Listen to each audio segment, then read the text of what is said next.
So your specialization is in Uh-huh. Mormonism, in the study of that. Kind of just starting from the beginning, what is the origin, the history? How did Mormonism start? Yeah, so it starts really with the birth of Joseph Smith in 1806. He grew up in, or was born in Sharon, Vermont, so he grew up in the Northeast, Mhm. and was going to a number of different Christian denominations, attending various churches he's grown up. The three predominant ones were Baptist, Methodist, and Presbyterian. And he kept having the same question answered in different ways by those three denominations. So he had questions about hell, he had questions about salvation, questions about things like predestination, election, things like that. The Baptist would answer one way, or questions about church. The Baptist answer one way, the Methodist another way, the Presbyterian a third way. Smith felt confused. Uh, so one night, the story goes, he's reading his family Bible. He hits James 1:5, which is, if you lack wisdom, ask of God, who will give liberally. And he goes out into the woods to pray about it. And this was in 1820. So he's 14 years old. And he says, I went out in the woods, and when I prayed for wisdom, I was struck by a beam of light above my head. Now, this is the official church accepted version. There are actually a number of versions that Smith wrote in his own hand, but this is the official version. Beam of light hits him, and two figures appeared in bodily form. He Hmm. said they were God the Father and Christ the Son. And those two figures told him all the other churches are wrong. All the professors, which was just a word then for pastors, are apostate. We will work through you and bring true Christianity back to the earth. So that's really the foundation of it. Not only his birth, obviously, but then this first vision in 1820. From there, he started spreading the message. Interestingly, even though he said that the father and son told him that all these churches were apostate, he remained a Methodist for a number of years after this vision, and his family remained Methodist and Presbyterian for a number of years after this vision. Finally, in 1827, he finds some golden plates that he says he dug up out of the earth that an angel had led him to.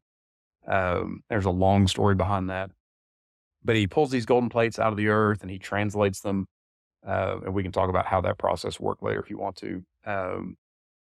And out of that process came the Book of Mormon, which was printed. And then in 1830, he officially founds the Church of Christ, which became the Church of Jesus Christ, which then became the Church of Jesus Christ of Latter-day Saints. So the whole thing starts in 1830. From 1830 until he died in 1844, he did everything from gather believers, sent people on international missions, things like that. Actually ran for president of the United States on a crazy platform of releasing all criminals on their own recognizance and putting all lawyers in jail and overthrowing the British government. Wow. That was his basic platform. And then obviously religious tolerance. 1844, he was killed, and Brigham Young took over, and at the beginning of 1847, started walking west, found a number of communities along the way, like Las Vegas, Nevada is an original Mormon settlement. San Diego was their western seaport.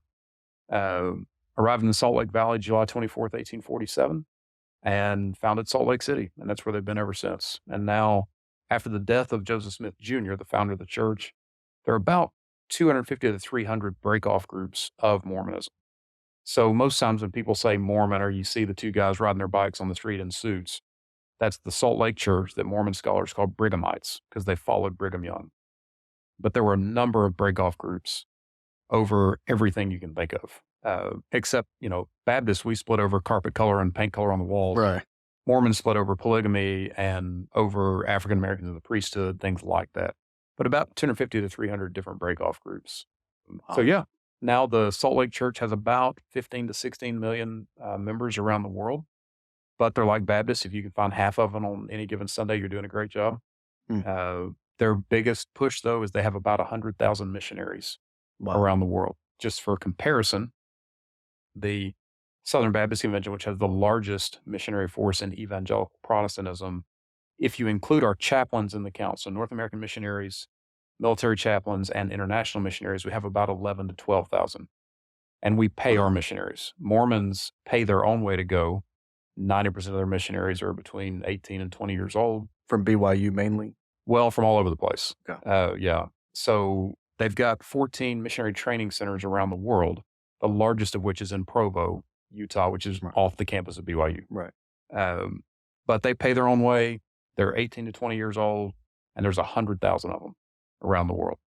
Wow. So that's the basic history of Mormonism. All comes from Joseph Smith and in the Northeast. Wow.